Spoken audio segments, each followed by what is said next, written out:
just, tons of good work. And 9 days in, and only one day we have not worked on both fields in competitive periods. That was 2 days ago. Every other day we've had at least two competitive competitive drills going on both fields. So just the amount of reps that we're getting, quality reps, quality work, opportunities to teach and learn is just really tremendous. And I see improvement all around.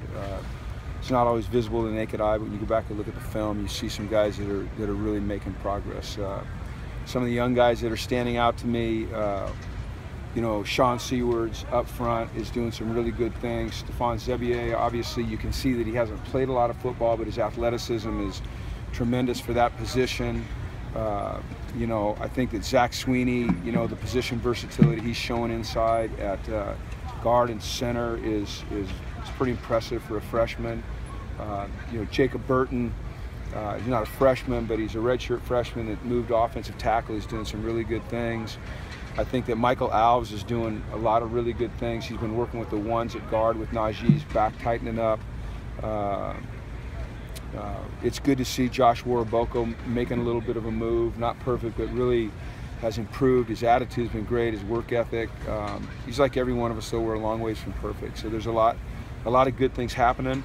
On defense, Martin Andrus and Greg Rogers continue to do really impressive things. I think you guys can see when you watch practice that Darnay and Jalen are special. But those two guys up inside are doing some really good things. Marcus Moore, who didn't play last year, he continues to show up. Although Colin Samuel wasn't out here today, he's doing some really good things. Go back to offense, I think Jimmy Jaggers and Moses Robinson-Carr are both really impressive young players. So just a lot of improvement being made. I think our offense is getting more and more comfortable with the things that we're asking them to do, with the concepts that are being taught, with the way that they're being coached, and I see a lot of progress on that side of the ball. So that's good. Defensively, that linebacking group is becoming more comfortable working together. I'm talking about the first group, and so that's encouraging. So a lot of good things are going on.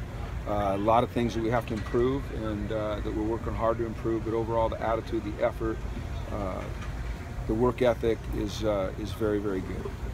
Seems like Darnay is not only making plays, but brings kind of a vitality to the DBs. I don't really even pay attention to that, really. I notice him making plays. When I'm out here at practice, for me it's more big picture stuff rather than zeroing in on a particular guy. When I go back and look at the film, that's when I see the specifics, but I don't, you can't hear things just watching film. But if you notice it, I'm sure that it's happening.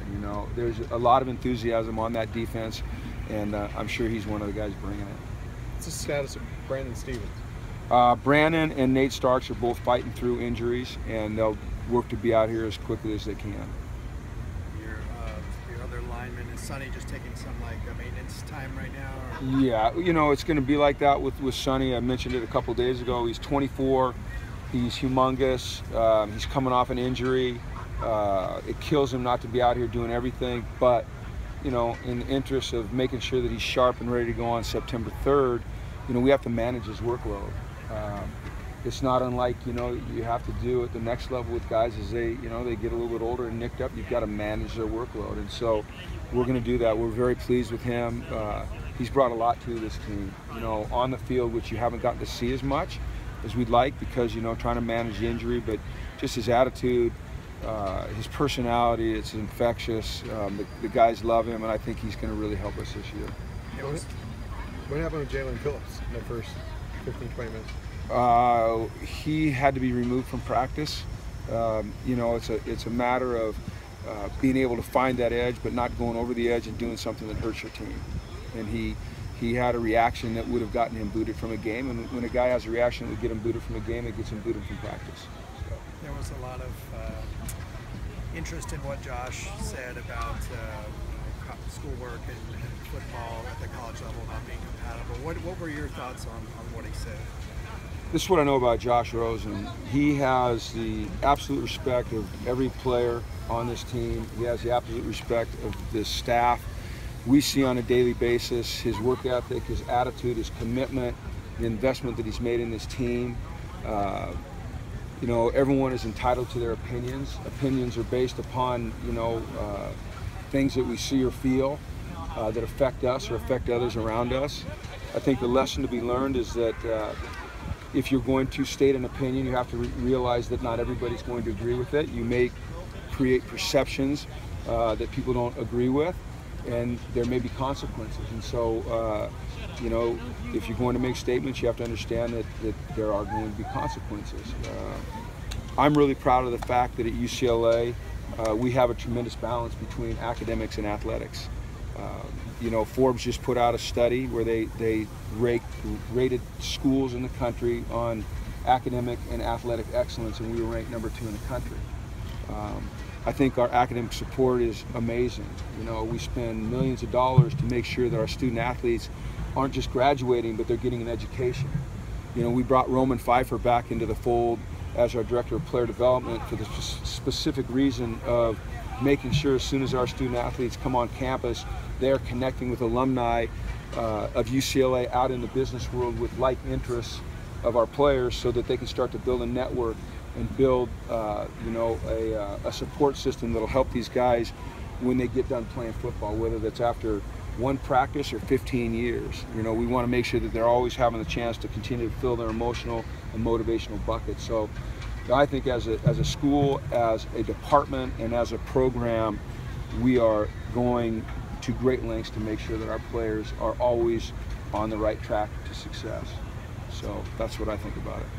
So it sounds like you think that you can do both and do both well.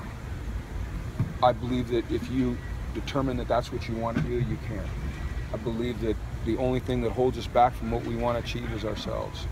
And I don't believe in the victim mentality, and I don't believe in entitlement. And I'm not saying that Josh has a victim mentality or entitlement, because he absolutely doesn't.